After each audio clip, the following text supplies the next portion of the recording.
오늘 예배 드려야 되니까 앞에 나와서 평소하고 좀 다르게 느끼는 감정이 하나 있습니다. 그것은 오늘 성가대 대원들의 얼굴이 좀 어둡다. 제가 아까 시작할 때부터 뭔가 일이 있나? 아니면 제 마음속에 비가 와서 그런가? 생각을 했는데 제가 찬양 듣다가 이유를 알았습니다. 좀 복잡하신 것 같아요. 찬양하다가 좀 이렇게 다들 막 긴장하셨는데 누군지는 잘 모르겠습니다. 한 분이 틀려주셔가지고 그게 분위기 전환이 좀 된 것 같아요. 그래서 다들 뭐 긴장도 좀 덜 하시고 찬양을 하셨는데 저는 설교가 오늘 찬양하다 틀린 한 분처럼 여러분들에게 웃음을 줄 수 있으면 좋겠다 이런 생각이 갑자기 들었고, 또 그러면서 심각하던 것이 덜 심각해지기도 하고, 그죠? 뭐 에이 이왕 틀린 거 하면서 또 막 부를 수도 있잖아요, 그죠? 그런 것처럼 뭔가 삶의 계기가 되고 전환이 되면 좋은 예배, 이런 소망이 갑자기 찬양 듣다가 생겼습니다. 하나님 말씀 들으시는 동안 한번 웃을 수 있기를 또 소망하고, 또 삶의 전환이 되기를 주님의 이름으로 축복합니다. 말은 이렇게 했지만 오늘 설교 주제는 무겁습니다. 마음에 좀 같이 고민을 하면서 은혜를 나누면 좋겠습니다. 오늘 우리가 살펴볼 한 도시는 소돔입니다. 잘 아시는 대로 소돔은 하나님의 심판을 받아 멸망한 도시죠. 왜 멸망할 수밖에 없었는가? 하나님 앞에 잘못한 게 많아서 그렇습니다. 어떤 부분에서 잘못했는가? 많은 분들이 결론을 내리기로 그 도시는 성적으로 타락한 도시였다, 이렇게 얘기를 합니다. 물론 성경에는 어떻게 타락했는지에 대해서 자세하게 소개하지 않습니다만, 마지막 멸망하기 직전의 모습을 통해서 이들이 이런 쪽으로 많이 타락했었구나 추측은 할 수 있고, 그것이 타당한 추측이라고 생각을 합니다. 22절 앞부분에 보시면 그 사람들이 되어 있는데, 이 그 사람들은 천사를 이야기합니다. 천사가 사람의 형상을 가지고 이 땅에 내려와서 소돔을 시찰하러 가는 길에 아브라함을 만나죠. 대화를 하고 이제 그 사람들이 떠나 소돔으로 향했다, 이렇게 기록되죠. 이 성에 도착한 두 사람을 그 성 사람들이 환대하지는 않습니다. 이렇게 롯의 집에 있을 때 밤에 무리지어 찾아와서 두 사람을 내놓으라, 이렇게 얘기를 하죠. 내놓으려는 이유가 성경의 단어의 원어를 추적해 보면 성관계를 하겠다, 이런 뜻입니다. 남자 둘을 내놓으라 했는데 찾아온 사람이 남자라는 게 바꿔 얘기하면 동성애라는 것이죠. 그리고 다른 사람을 쉽게 대하는 게 성폭행이나 성폭력들이 아주 자연스럽게 이루어지는 도시가 소돔이었다, 이렇게 해석을 합니다. 말기 현상이라고 할 수 있습니다. 영어 단어에 소돔이라는 단어가 있습니다. 소돔이. 이 단어의 뜻은 성도착증의 여러 가지 현상들을 표현할 때 쓰는 단어입니다. 소돔이라는 단어에서 파생된 단어죠. 그래서 역사도 그렇고 이 단어도 그렇고 또 우리가 성경의 마지막 모습을 추측해 봐도 이 소돔은 굉장히 성적으로 문란한 도시고 타락한 도시입니다. 더불어서 성만 타락하겠습니까? 거기에 따르는 물질관, 또 여러 가지 인생, 사람을 바라보는 관점도 거룩하지 않다는 것이죠. 하나님께서 이 소돔이라는 도시를 선택한 이유가 있습니다. 우리가 소돔을 살펴보지만 소돔보다 더 심한 도시가 많았습니다, 사실은요.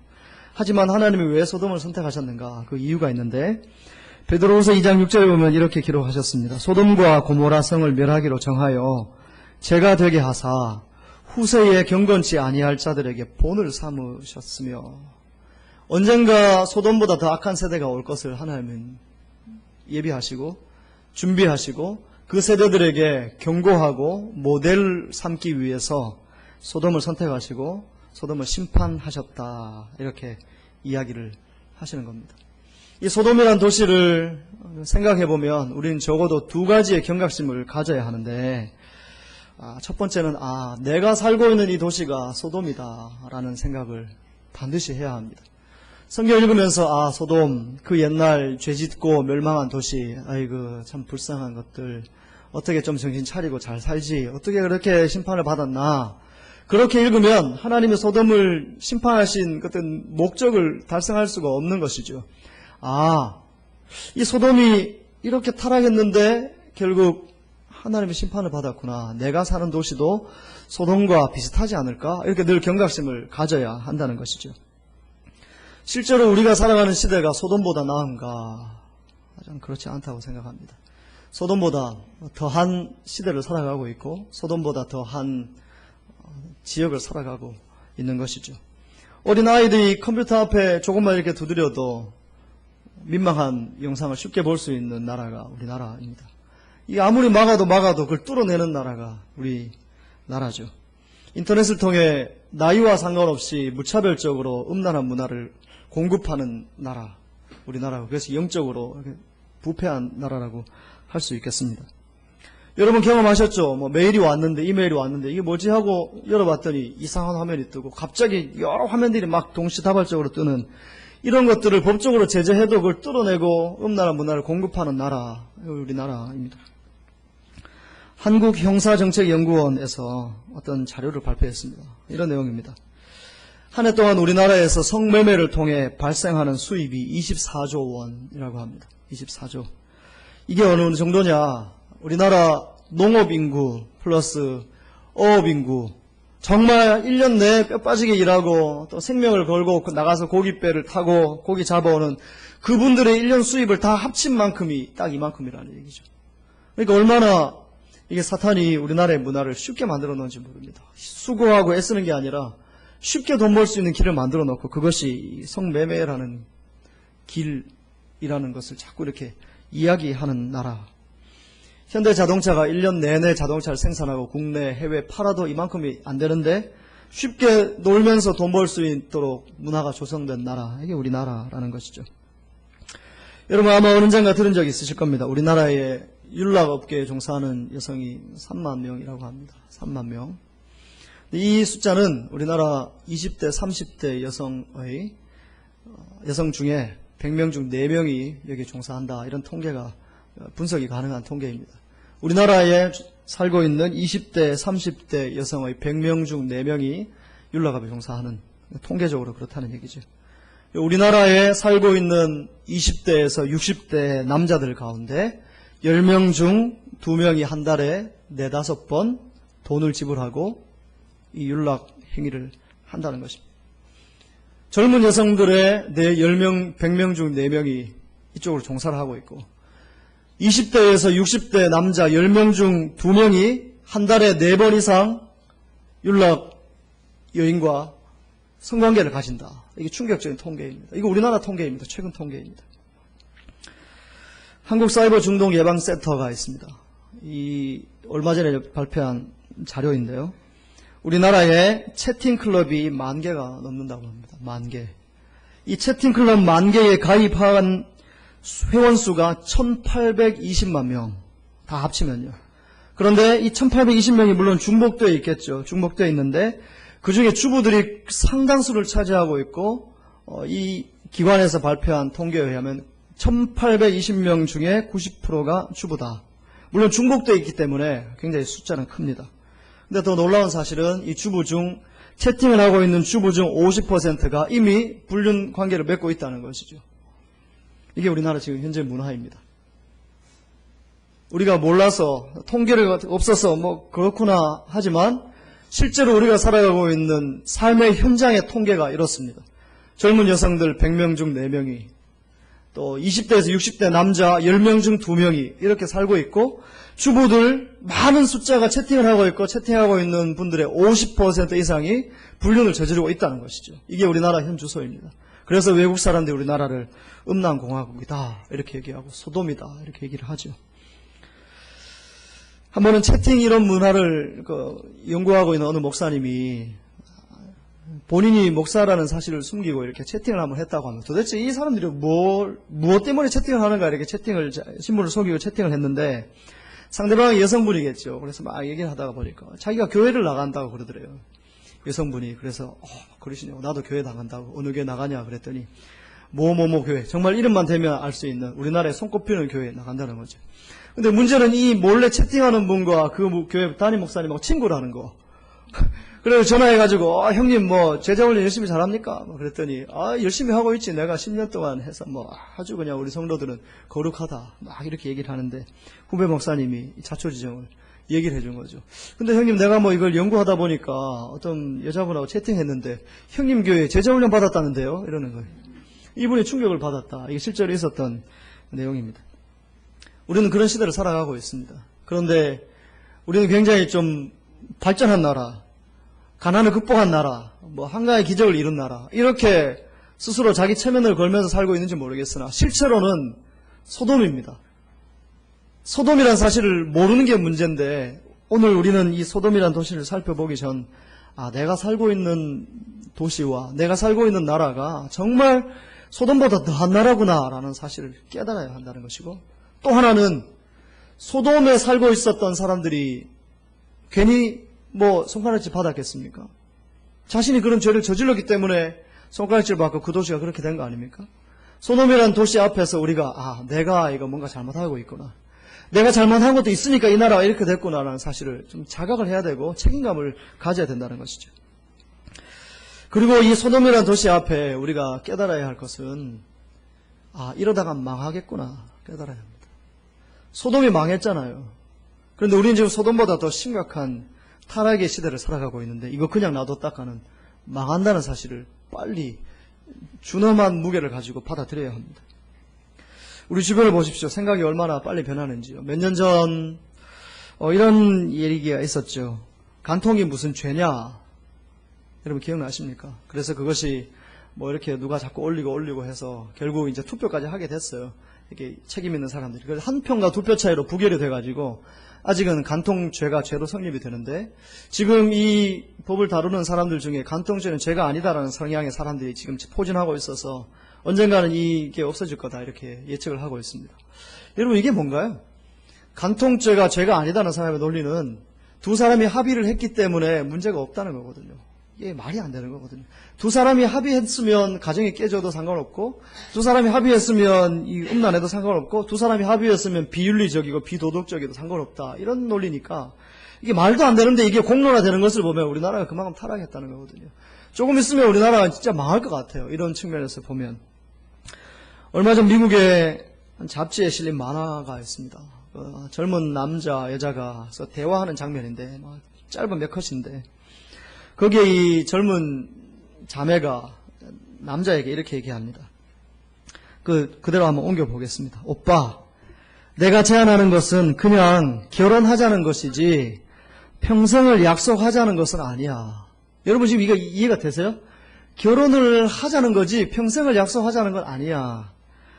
영원한 약속은 내가 지금 할 수 없어. 하지만 오늘 하루는 약속해 줄 수 있어. 이러면서 이제 프로포즈를 하는 장면입니다. 굉장히 놀랍죠. 결혼은 한번 하면 끝까지 가야 되는 거예요. 원래는 원칙입니다. 그러나 경우의 수가 많이 생기긴 하지만 원칙이 그렇다는 거예요. 근데 시작부터 나는 영혼을 결혼하는 것이 아니라 하루를 결혼하는 거예요. 하루 살아보고 내일 또, 그러니 10번, 20번 만나도 죄책감이 없는 시대. 우리가 지금 그런 시대를 살아가고 있는 것입니다. 이런 종합적인 부패가 가져오는 하나님의 심판은 뭐냐 하면 자녀들이 힘들어진다는 거예요. 미국의 통계이긴 하지만 우리나라에도 예외가 없다고 생각해서 이 통계를 소개해 드립니다. 행복한 가정에서 자란 아이들보다 편부모 가정에서 자란 아이들이 가난하게 살 확률이 6배 높다고 합니다. 이것은 미국 통계죠. 그리고 이혼한 가정의 자녀들이 건강한 가정의 자녀들보다 좀 상처가 많기 때문에 이런 아픔들을 가지고 살아간다고 합니다. 심리치료를 받아야 될 확률은 2배가 높고요.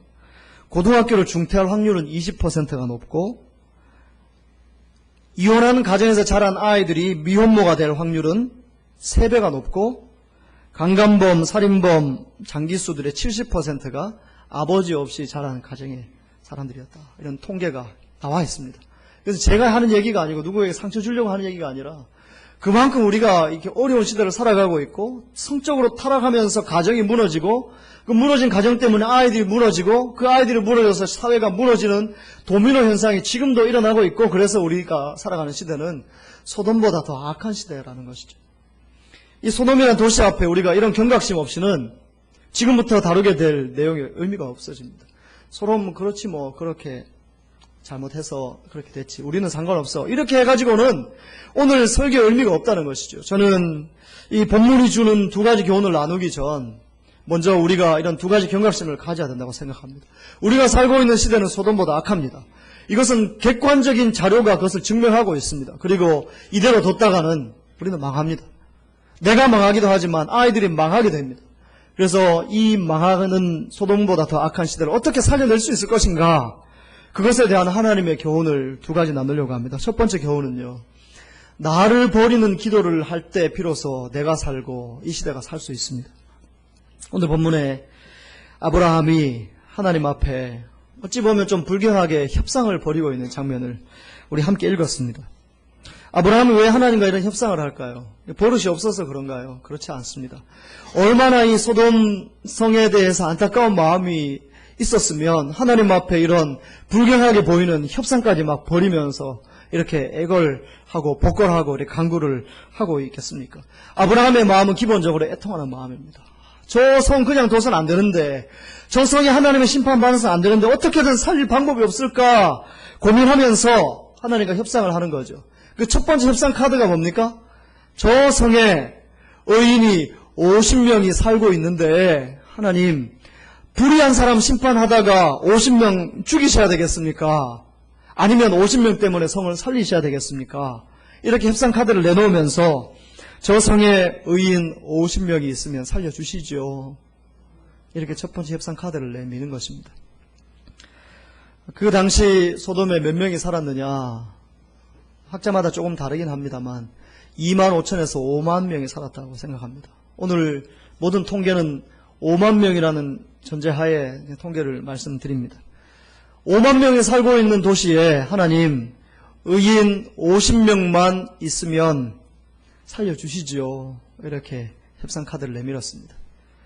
5만 분의 50, 그것은 1000분의 1이라는 얘기입니다. 1000분의 1. 아브라함이 이 정도면 되지 않았을까 하고 이렇게 딱 내민 카드가 그거라는 얘기죠. 그런데 생각해보니까 불안한 거예요. 야, 진짜 저기 있겠나, 저렇게 타락한 도시에. 그래서 한 번 더 협상을 하죠. 45명. 또 불안한 거예요. 40명. 계속 불안한 거예요. 그래서 몇 명까지 내려갑니까? 10명까지 내려갑니다. 그러니까 5만 분의 10. 바꿔 얘기하면 5,000명 중에 한 명만 의인이 있으면 소돔이 살 수 있는 기회를 아브라함이 얻었습니다. 그런데 이 숫자는 전혀 불가능한 숫자가 아닌 것이죠. 왜냐하면 소돔에 누가 살고 있습니까? 조카 롯이 살고 있습니다. 조카 롯은 칭찬받는 사람입니다. 한 명. 그 롯의 아내도 걸어가겠지. 2명. 딸 2, 사위 2. 6명이잖아요.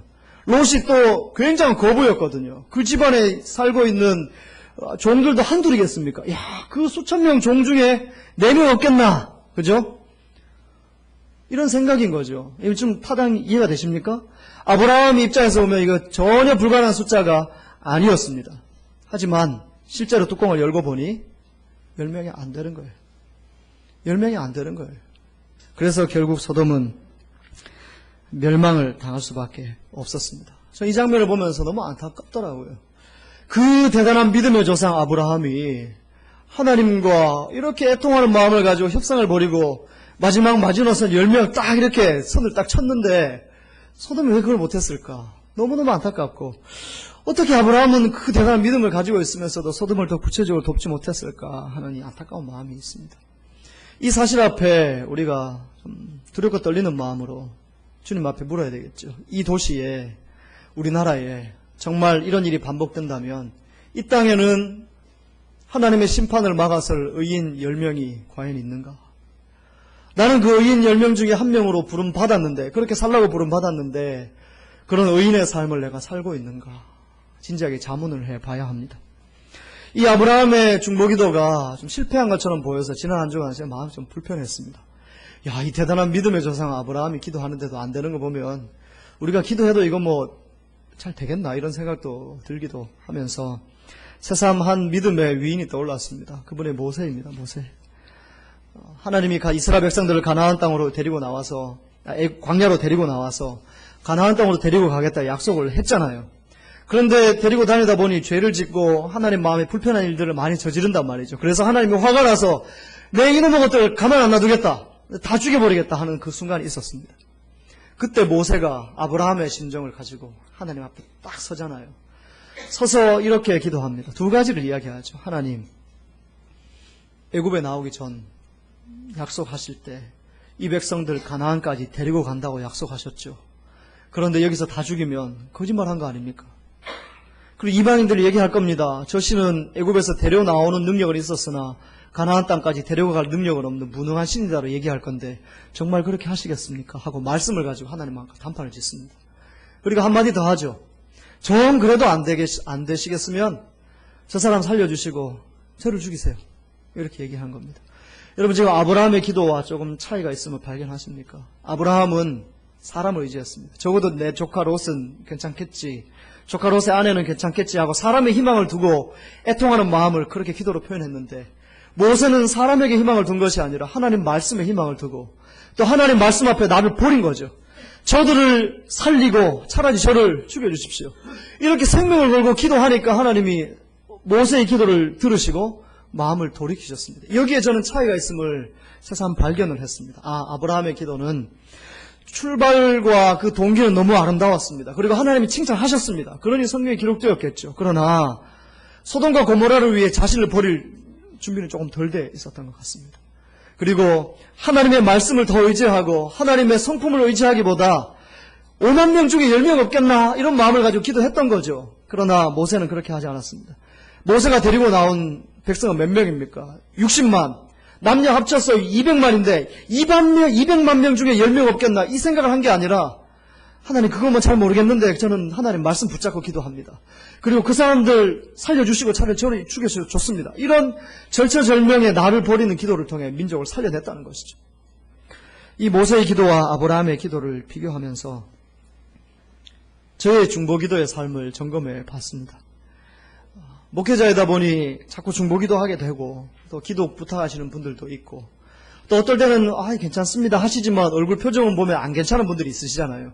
그런 분들 한번 보고 나면 기도할 때 자꾸 생각이 난단 말이죠. 그런데 기도를 하는데 지난 주간 제가 몇 년 동안 했던 중보기도를 쭉 점검하면서 속이 좀 많이 상했습니다. 왜냐하면 그렇게 기도했는데 본인들도 기도하실 텐데 어찌 이렇게 문제 해결이 안 되나.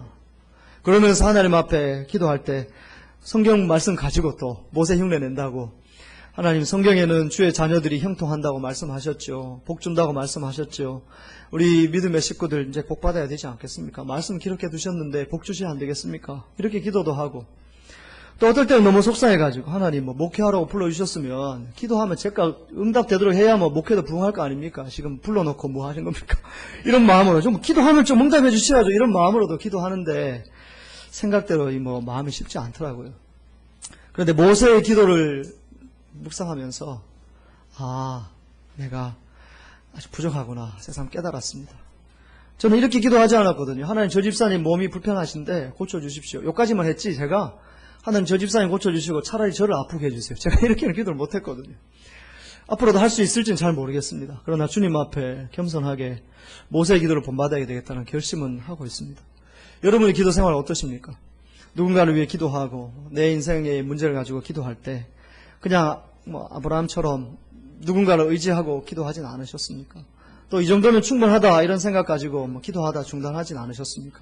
그런 기도가 생명을 살리기 좀 힘든 것 같습니다.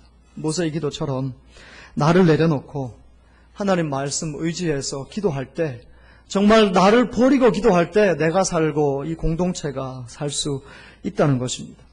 여러분 자신을 위해 기도하실 때든지 아니면 누군가를 위해 중보기도 하실 때이든지 아브라함과 모세의 마음을 가지고 기도하시되 구체적인 기도의 모델은 모세가 될 수 있기를 주님의 이름으로 축원합니다. 그래서 내가 살고 남도 살고 공동체도 살리는 그런 기도를 통해 이 소돔보다 더 악한 시대를 살리는 축복의 통로가 되어야겠습니다. 두 번째로 우리가 나눌 수 있는 교훈은 하나님은 지금도 우리를 기다리고 계신다는 것입니다. 소돔이 죄가 많다는 것 하나님이 알고 계셨습니다. 그런데 참 이상한 것을 저는 발견했습니다. 다 알고 계시는데 왜 천사들에게 명령하셔서 소돔성을 시찰하고 오라고 명령하셨는가 하는 것입니다. 다 알고 계시는데 천사가 가서 보고 오는 것보다 더 잘 알고 계시는 전지전능하신 분인데 왜 하나님은 천사에게 소돔성에 가서 사람의 모습을 띠고 소돔성에 가서 관찰하고 오라고 하셨는가? 저는 그런 질문을 던져보았습니다. 그리고 그 질문의 대답을 찾으면서 주님이 정말 오래 기다리시고 또 기다리시면서 사람들에게 기회를 주시는구나 생각하게 되었습니다. 왜 시찰하라고 하셨을까요? 그것은 영적 권위를 갖고 있는 그 천사의 존재를 보면서 소돔 사람들이 깨달으라고 기회를 주신 겁니다. 하나님이 몰라서 그런 게 아니라 소돔 사람들이 돌아오기를 기다리시면서 기회를 주신 거예요. 그런데 그 기회를 소돔성 사람들이 발로 찬 거죠. 나오라. 우리 성관계 하자. 그러면서 발로 차버린 거예요. 하나님은 기다리셨는데 사람이 그것을 무시했다는 거죠. 또 하나님이 기다리신 증거가 있습니다. 그것은 내가 소돔성을 심판하겠다고 하나님이 아브라함에게 미리 알려주셨습니다. 하나님이 아브라함에게 알려주셔야 될 이유는 전혀 없습니다. 창조자가 피조물을 어떻게 하겠다는데 피조물에게 왜 보고를 해야 되고 왜 미리 알려줘야 됩니까? 그럴 이유가 전혀 없는 것이죠. 그런데 하나님은 왜 아브라함에게 이것을 알려주셨는가?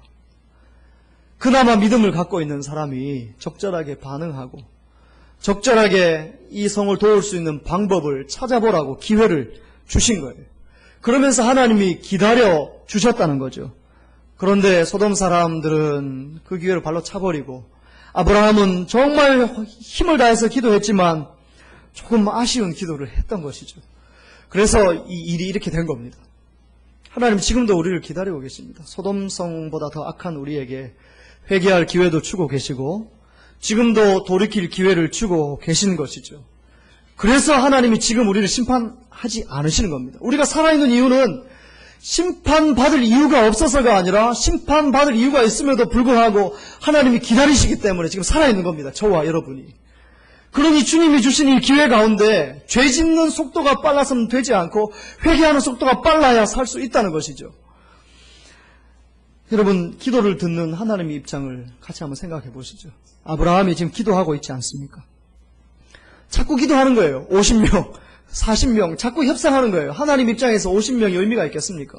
하나님 입장에서 10명이라고 해도 결국 10명 없다는 거 알고 계신데 그게 의미가 있겠습니까? 그게 기도를 들으시는데. 그러나 그 기도를 듣는 의미가 있기 때문에 들으신 것 아니겠습니까? 이 기도를 들으시는 하나님의 마음이 혹시 이렇진 않았나 생각해 봅니다. 아브라함에게 이렇게 시끄러워. 나 지금 그 소돔성 심판하기로 결정했으니까 더 이상 기도하지 마. 내가 심판하기로 결정했기 때문에 네가 아무리 해도 그거 다 헛수고야. 더 이상 기도하지 마. 나 귀찮아. 나 바빠. 하나님이 이렇게 얘기할 수도 있었다고 생각합니다. 그런데 하나님은 아브라함의 기도를 끝까지 들으시고 세밀하게 반응해 주신 걸로 봐서 하나님의 마음은 그게 아니라는 거죠. 하나님의 마음은 이러하지 않았을까 나름대로 생각해 봅니다.